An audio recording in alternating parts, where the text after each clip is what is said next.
Olá a todos, meu nome é João Lucas e vou apresentar brevemente o trabalho que eu fiz em colaboração com o professor André Landulfo, cujo título é O Grupo de Renormalização Exato, Entropia de Emaranhamento e Entropia dos Buracos Negros.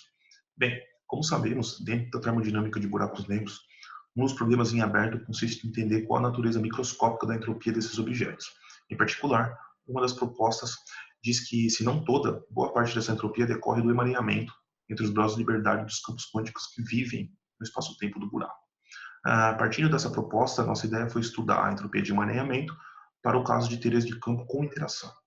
No entanto, ao invés de lidarmos com as divergências que são usuais com a teoria de campos, a gente lançou mão do chamado grupo de renormalização funcional, uma vez que ele nos permitirá analisar o fluxo da entropia gravitacional do sistema por meio de quantidades manifestamente finitas. E, a partir disso, ver como as correções quânticas do sistema influenciam nessa entropia gravitacional total.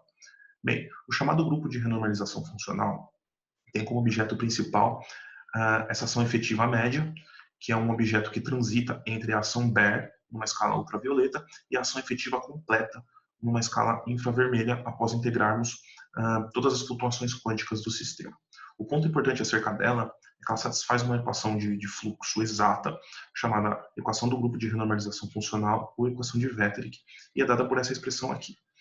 O ponto importante acerca dessa equação é essa função, chamada de função cutoff, que controla para a gente quais graus de liberdade estão sendo integrados ou não.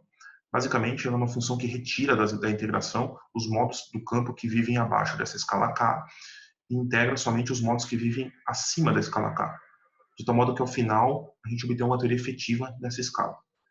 Bem, o nosso toy model, então, consiste de um campo escalar com acoplamento não mínimo com a curvatura do espaço-tempo, um termo de auto-interação e a ação de Einstein-Hilbert.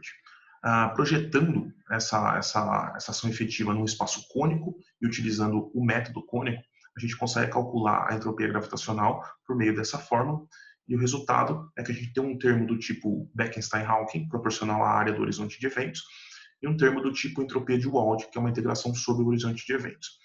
Bem, desenvolvendo esses dois termos por meio da equação de Wetterick, a gente obtém essa resposta aqui. A pergunta que se coloca, então, é possível dar uma interpretação física para todos esses termos presentes nessa equação? A resposta é que sim. Se fizermos uma análise em algum loop, fixando todos os acoplamentos numa escala lambda, a gente consegue dar uma interpretação para esses termos, e a gente vê que todas as correções quânticas mantêm a separação entre termos que contribuem para a entropia do buraco negro e termos que contribuem para a entropia de Wald. Como a gente vê aqui, a gente vai ter um termo em azul que contribui para a entropia do buraco negro, e as correções quânticas em vermelho vão contribuir somente para a entropia de Wald. Então, através de todo o fluxo do grupo de renormalização, as correções quânticas preservam essa separação entre a entropia do buraco negro e a entropia do Wald.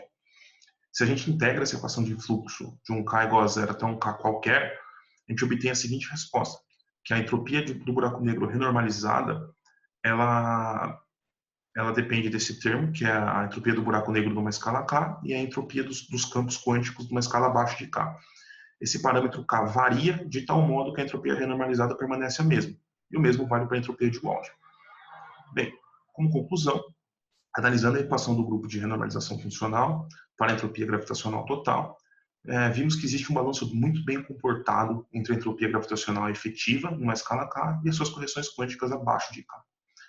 E, por fim, a gente pode dizer que, mesmo para esse caso de um campo escalar com alta interação e acoplamento não mínimo, a entropia de emaranhamento dos modos do campo que vivem abaixo de uma escala K, fora do horizonte de eventos, podem ser vistos como responsáveis por gerar, pelo menos em parte, a entropia de um buraco negro, a entropia do buraco negro.